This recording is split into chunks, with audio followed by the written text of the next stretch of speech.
सम्यक दृष्टि जानना।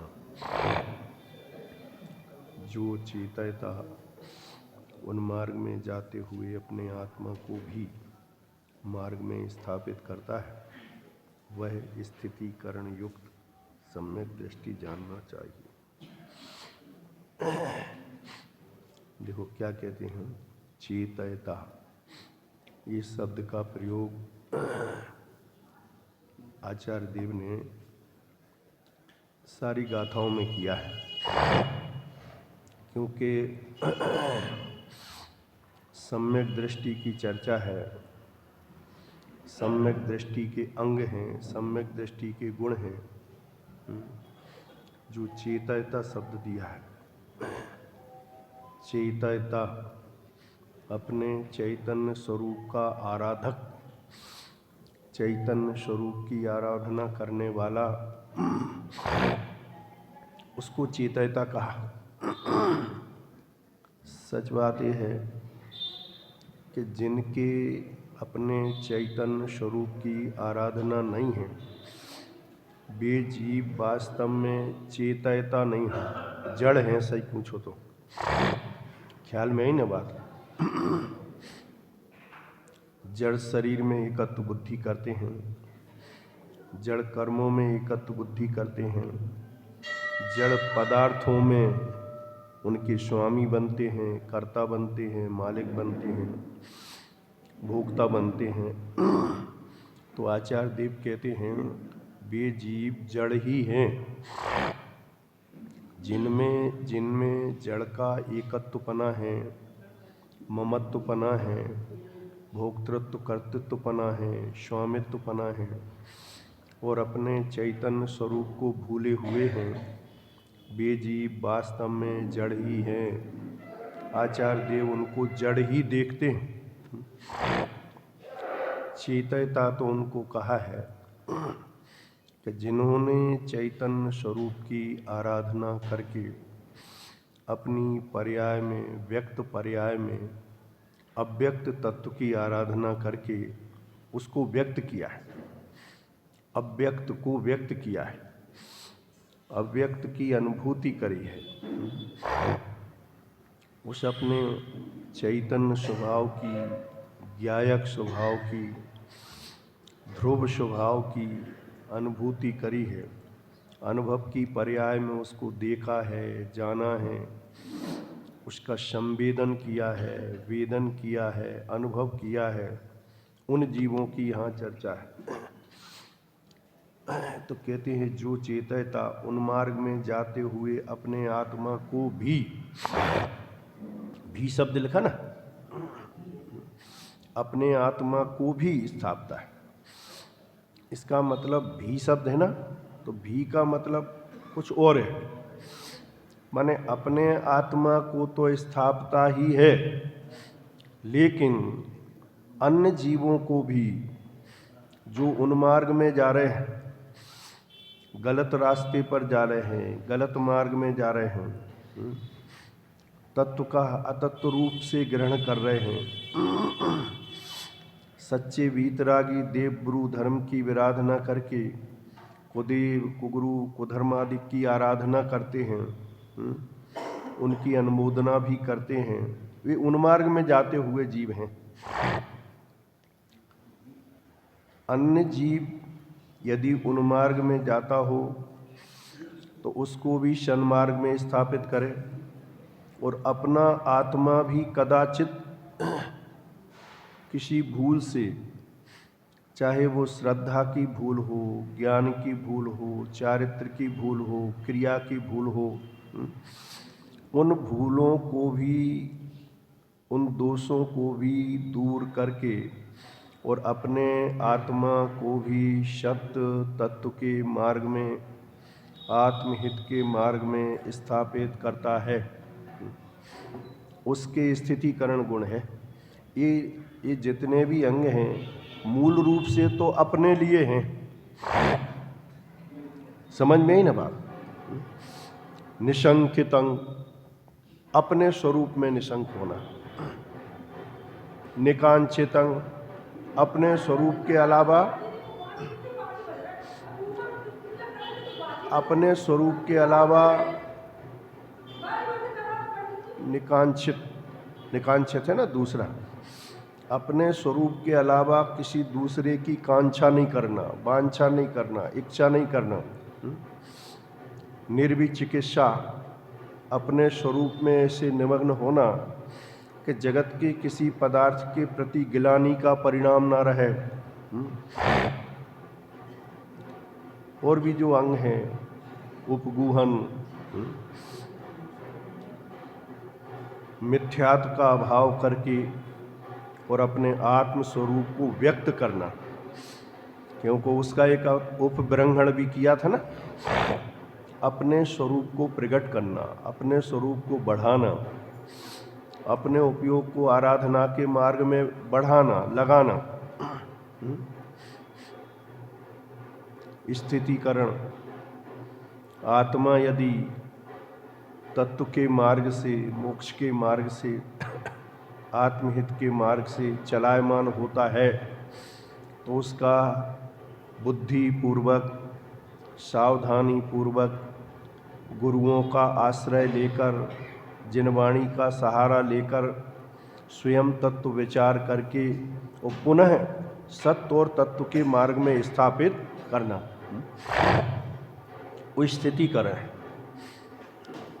पर ज्ञानी जीवों की ऐसी प्रवृत्ति होती है कि अपने आत्मा को तो सत्य के और तत्व के मार्ग में स्थापित करते ही हैं, लेकिन अन्य कोई साधर्मी जन है तो उसको भी यदि मार्ग से चिगता हुआ जाने,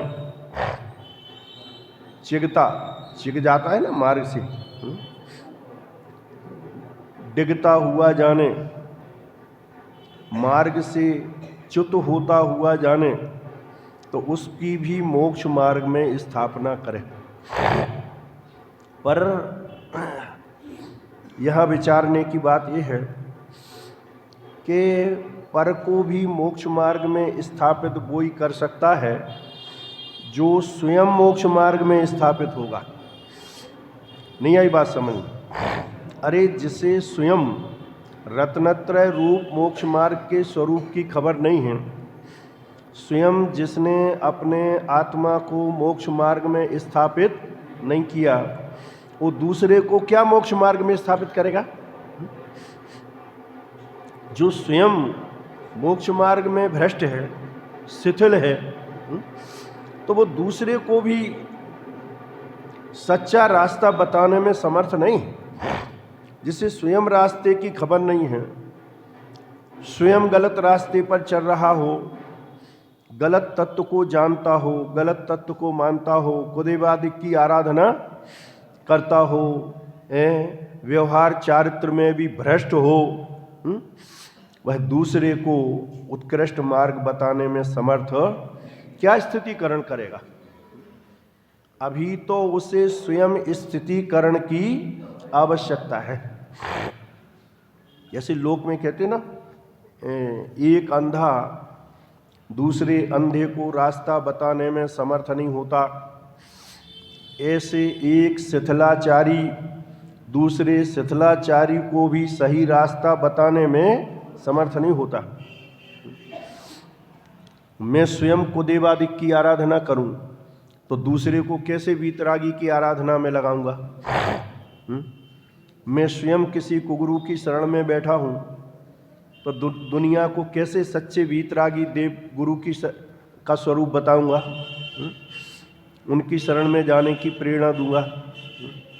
मुझे स्वयं आत्मा के स्वरूप की, तत्वों के स्वरूप की, वस्तु के स्वभाव की स्वयं खबर ही नहीं है,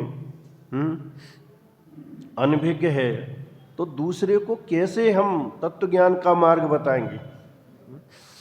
और क्रिया में तो और विशेष देखने में आता है कि जो स्वयं शिथिलाचारी है वो दूसरे को शिथिलाचार में सावधान नहीं कर सकता है।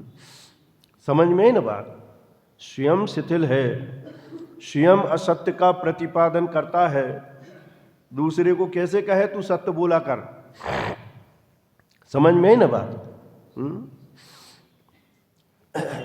स्वयं जिन मार्ग के अलावा अन्यथा मार्ग में परिवर्तन करता है।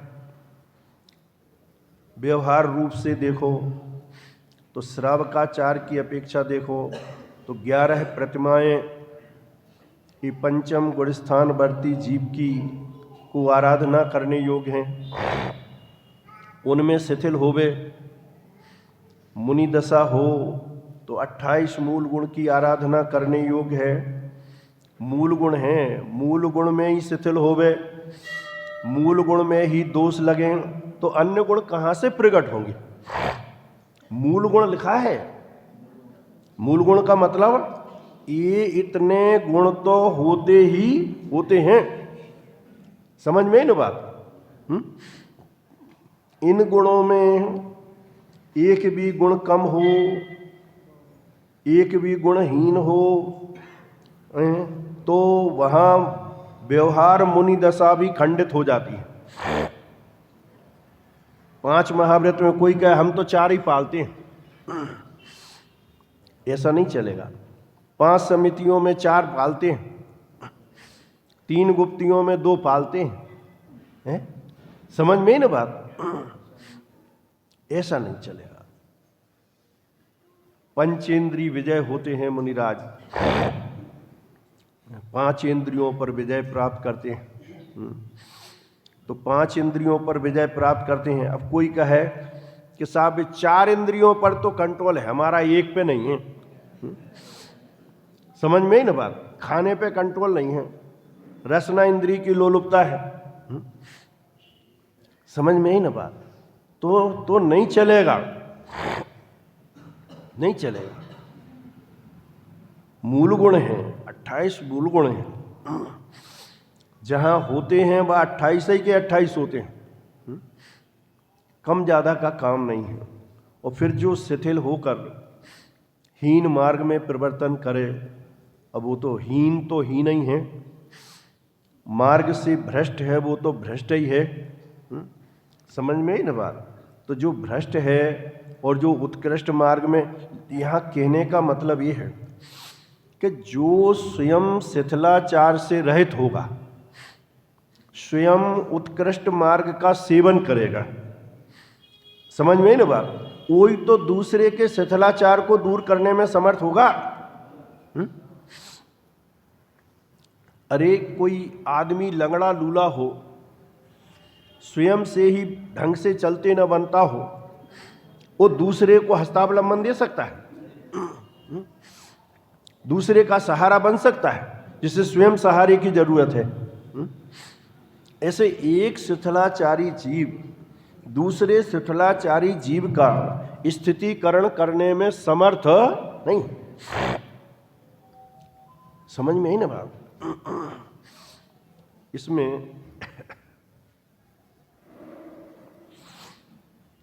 एक आध बार समय मिले इस पर्याय में तो भगवती आराधना का स्वाध्याय करना चाहिए।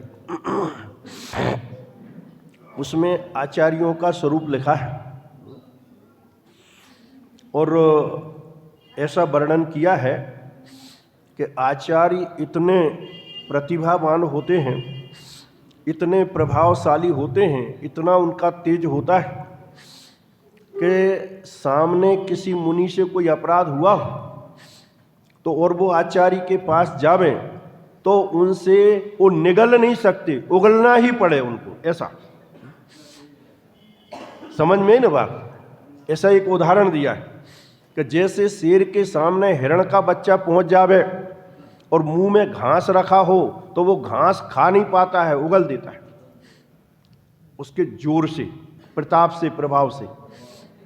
तो ऐसा लिखा है क्योंकि आचार्य तो आचरण स्वयं आचरण करते हैं। आचार्य किसे कहते हैं? जो स्वयं आचरण करें और दूसरे को आचरण करावें। तो स्वयं करेंगे तभी तो दूसरे को कराने में समर्थ होंगे। और आचार्य को सेनापति कहा है, संघ के मुखिया। और सेनापति ही शिथिल होगा तो सेना तो वैसे ही छोड़ के भाग जाएगी। समझ में ही ना बात। बहुत बहुत विस्तार से वर्णन किया है, सूक्ष्मता से वर्णन किया है। यद्यपि मुनिराज भी 3 कसाय चौकड़ी के अभाव वाले होते हैं, अंदर में निश्चल जीवन होता है, कोई मायाचारी और छल कपट नहीं होता कि छुपा लें किसी बात को। वे भी तो 3 कसाय चौकड़ी के अभाव वाले हैं, लेकिन उनसे भी आहार विहार आदि की क्रिया होती है, गमनागमन होता है। उसमें कदाचित कोई दोष लग जावे तो उस दोष का प्रक्षालन कौन करे? मैले वस्त्र को मैले पानी से नहीं धुला जाता। मैला वस्त्र धोने के लिए पानी तो कम से कम स्वच्छ चाहिए। ऐसे मुनिराज यदि कोई गलती करें, शिथिल बुद्धिपूर्वक नहीं करते, जानबूझकर। जो जानबूझकर करते हैं उनका मालिक भगवान, उनको कौन संभाले? जो जानबूझकर गलती करे। मुनिराजों का जीवन कैसा होता होगा अपन कल्पना नहीं कर पाते हैं। 3 कसाय चौकड़ी का अभाव, प्रचुर स्वसंवेदन, परम वीतरागता, परम शांति, अलौकिक शांति, बिल्कुल निर्विकारी बालकवत निश्चल जीवन, सरल शांत। वे क्या कपट करेंगे? क्यों करेंगे? किसके लिए करेंगे? शूरवीर भी होते हैं मुनिराज। देह जाए तो भले चले जाए, लेकिन देह की खातिर शिथिलाचरण नहीं करते, शिथिलाचार का पोषण नहीं करते। वो तो जाने अनजाने में कदाचित कोई भूल हो जावे और मुनिराज को भी ख्याल में आ जावे कि अरे आज इस प्रकार की भूल हो गई, तो वे आचार्य के सामने जाकर स्वयं ही उसको बताते हैं। आचार्य जो भी प्रायश्चित देते हैं उसको लेकर और अपनी भूल को दूर प्रक्षालन करते हैं उसका। तो जो आचार्यों का पद है वो जिम्मेवारी वाला पद है, इसलिए आचार्य ही यदि अपने आचरण में शिथिल होंगे, समझना, तो वे अन्य संघ के शिथिलाचार को दूर करने में समर्थ नहीं हो सकते। अन्य संघ के शिथिलाचार को दूर नहीं कर सकते। उनका प्रभाव और प्रताप इतना होता है, वही व्यक्ति आचार्य बनने के योग्य होता है, समर्थ होता है।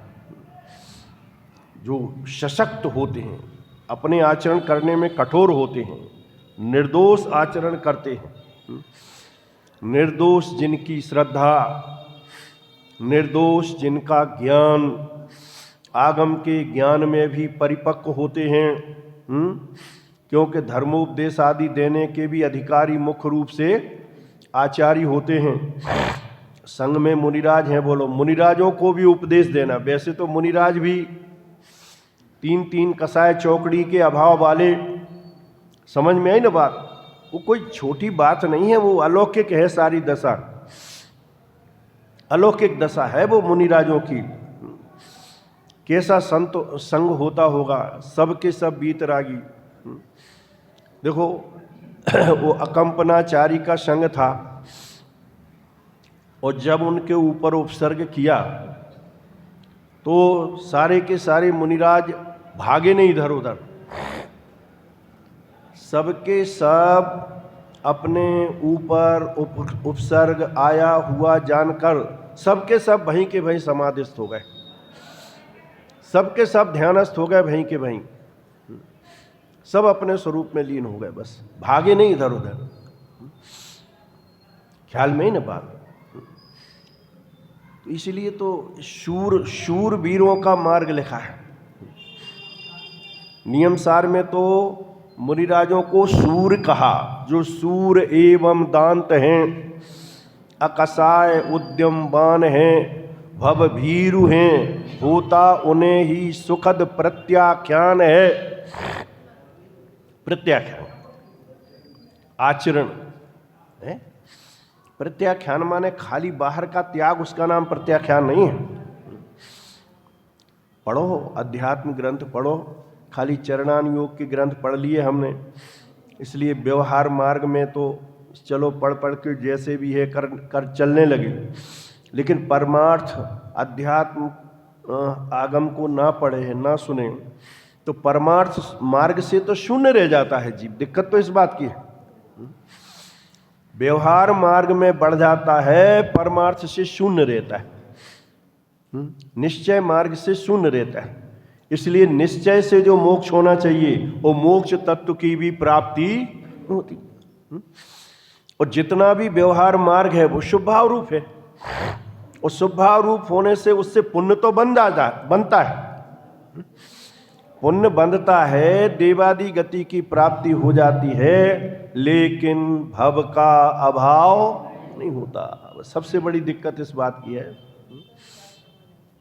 तो ये बात यहाँ एक एक अंग बहुत विचारणीय है, क्योंकि सम्यक दृष्टि के जीवन में प्रकट होते हैं, सम्यक दर्शन के गुण हैं।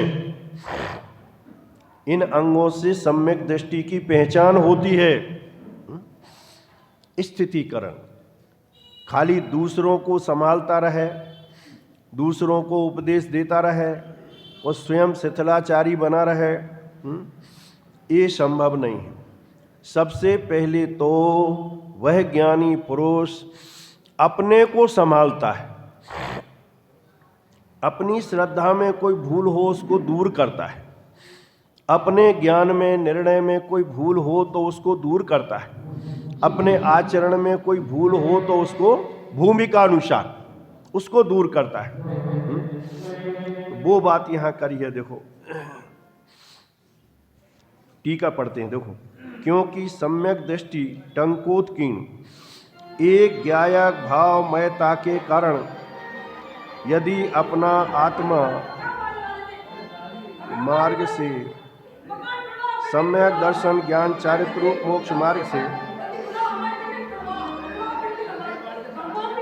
है, किसकी? अच्छा, तो क्या कर सकते हो, शादी वालों को थोड़ी। अब उन्हें तो कौन रोके।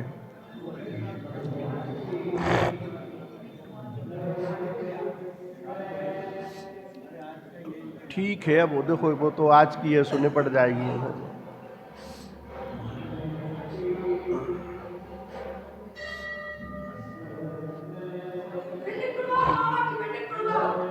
अब इन्हें कौन रोके इन्हें कौन रोके। अब आके बैठ जाते हैं, मना किया भैया घर रखो, नहीं बनती है व्यवस्था तो ऐसे दो चार श्रोता बिठाल दो, सो हो गया कार्यक्रम। चलो अभी यहीं खत्म करते हैं।